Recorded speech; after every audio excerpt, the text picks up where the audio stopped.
Microsoft Excel, dan yang pertama saya akan membahas rumus SUM. Rumus yang digunakan untuk menjumlahkan data pada range. Langsung saja kita di sini saya sudah ada beberapa data seperti ini, dan langsung saja kita masukkan rumus SUM.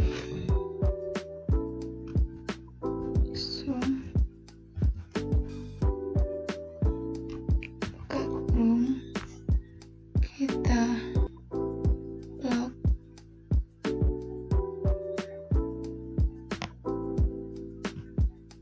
D3,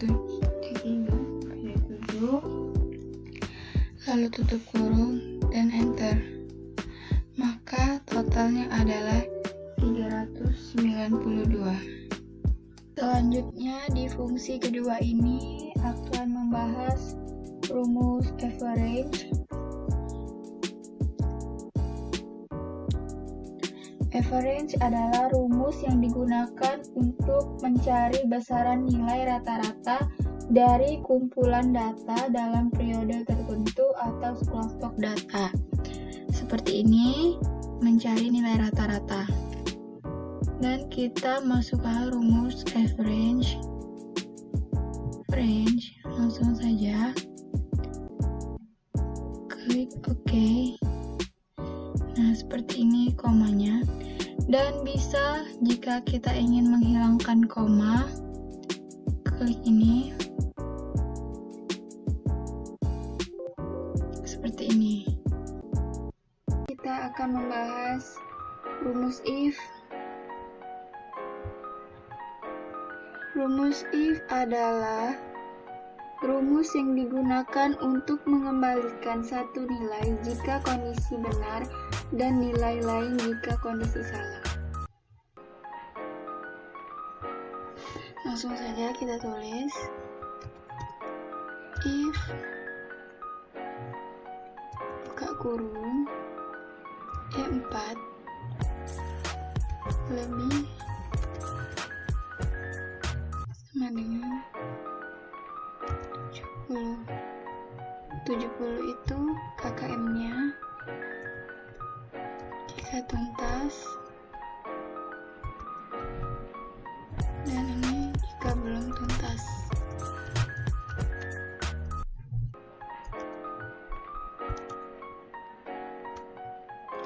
Jadi rumus if itu ada 3 parameter yang harus diisi. Yang pertama, logical test.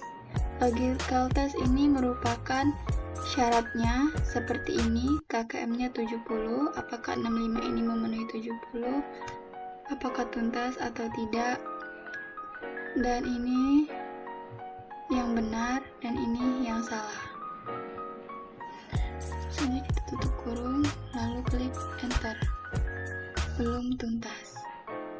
Dan untuk ininya kita seperti ini. Inilah contoh dari rumusnya. Kita akan membahas rumus CON.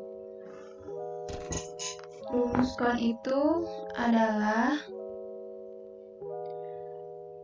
fungsi yang untuk menghitung jumlah sel yang berisi angka dan menghitung angka dalam daftar argumen. Jadi data yang bukan angka itu tidak akan dihitung oleh fungsi CON. Mari kita coba masukkan rumusnya. Sama dengan CON buka kurung, kita blok dari B3 sampai B9, lalu tutup kurung dan klik enter.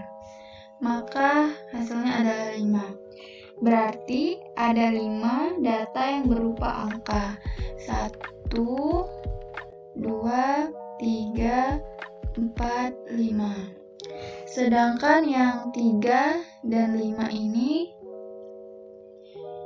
dia tidak termasuk, karena data yang bukan angka tidak akan dihitung oleh fungsi count. Tempat ini kita akan membahas rumus SUMIF. SUMIF merupakan turunan dari fungsi sum, di mana SUMIF ini digunakan untuk menjumlahkan data berdasarkan kriteria tertentu. Nah, di sini ada contoh tabel yang berisi data, barang, dan jumlahnya. Dan di sini kita ingin mengetahui total barang tersebut. Di sini ada barang LCD, laptop, hard disk, dan RAM, motherboard. Dan ini seperti ini untuk mencari rumusnya. SUMIF buka kurung range titik koma kriteria titik koma sum range. Bila terjadi hasil atau totalnya itu 0, itu penyebabnya menampilkan 0 karena pada data barang diketik titik 2 LCD dan ada spasi baru titik 2. LCD dengan spasi di belakang, makanya datanya tidak menghasilkan true ketika pencocokan. Nah, seperti ini yang benarnya. Nah, contoh data barang yang tanpa spasi di akhir, dia seperti ini. Sama saja SUMIF, range, kriteria, dan sum range. Selanjutnya kita akan membahas rumus standar deviasi, yaitu dengan cara seperti ini. Sebelumnya, rumus standar deviasi ini yaitu memperkirakan simpangan baku berdasarkan satu sampel. Nah, simpangan baku itu adalah pengukuran seberapa lebar suatu nilai tersebar dari nilai rata-rata atau nilai tengahnya. Jadi, langsung kita masukkan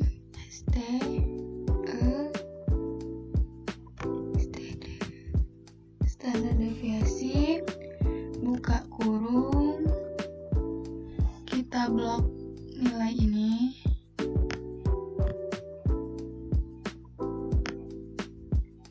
Dari H3 sampai H12. Kemudian kita tutup kurung, lalu klik enter. Nah, maka inilah jumlahnya.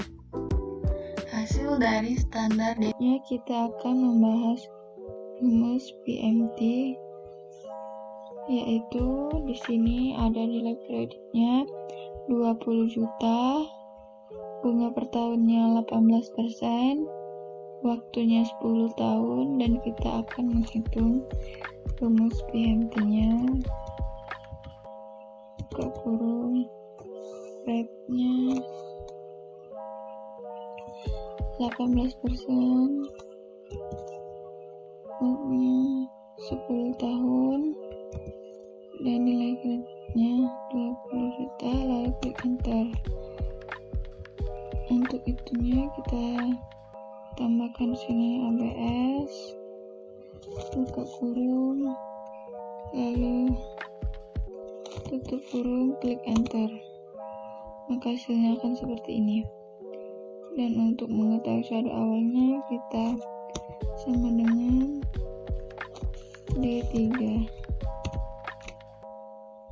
Dan angsuran per tahun ini kita buat seperti ini, sama dengan ini kita absolutkan terlebih dahulu.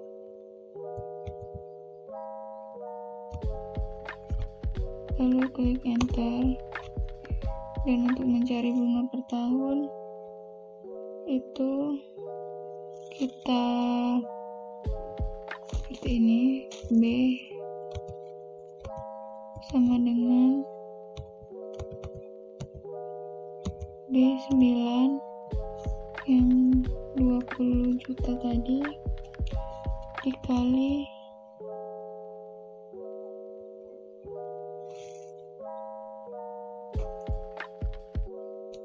D4.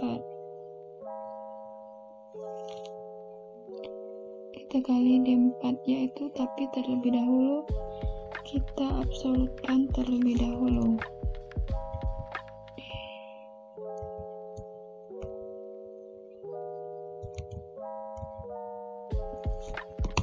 Lalu klik enter.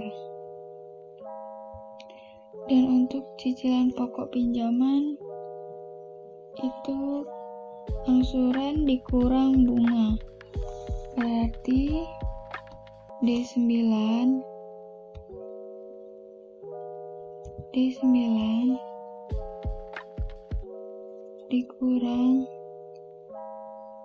E9, hasilnya ini. Lalu untuk mencari saldo akhir, saldo awal dikurang pokok pinjaman, berarti B9 dikurang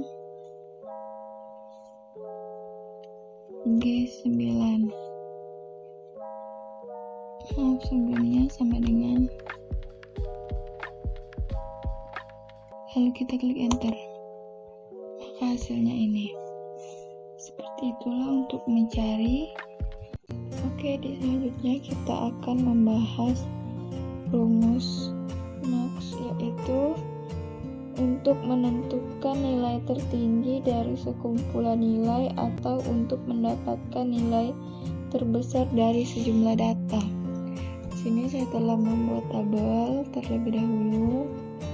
Lalu untuk mencari rumus max nilai tertinggi, maka kita langsung saja sama dengan max buka kurung, kita blok, lalu klik enter.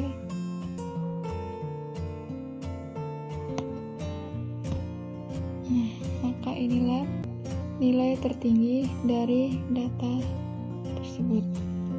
Selanjutnya kita akan membahas rumus sin, yaitu langsung saja kita masukkan. Sin ini merupakan untuk menghitung nilai sin. Jadi kita masukkan rumusnya sama dengan